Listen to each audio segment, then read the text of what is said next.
वसंतरावांनी सांगितलेली कामं आहेत, मी पुन्हा सांगून आपला वेळ घेणार नाही. आजही जा नाट्यगृहाचं काय अवस्था आहे. 3 विहिरी तिथे होत्या. आमच्या बौद्ध समाजाची ती एकेकाळची स्मशानभूमी आहे. सगळा पोयटा आहे. 11 कोटी रुपये नाट्यगृहाला आणले. छाती ठोकपणानं तर परवा या ठिकाणी लांडवाडेकरांनी सांगितलं की मी 11 कोटीचं तुमच्यासाठी सांस्कृतिक भवन आणलेलं आहे. अहो लांडवाडेकर जाऊन पहा, एवढं पाणी लागलंय चेअरमन साहेब त्याला. 3 मोटारी कॉन्ट्रॅक्टरने लावत पण पाणी काय हटत नाही. त्या ठिकाणी इतकं पाणी लागलंय की ते नाट्यगृह कसं होईल याची कल्पना केलेली बरी.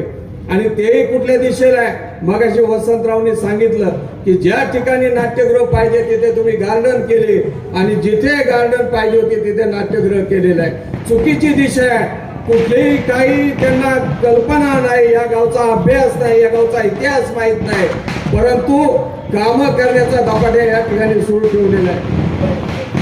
सन्माननीय नितीनजी मानगुरे पाटील या ठिकाणी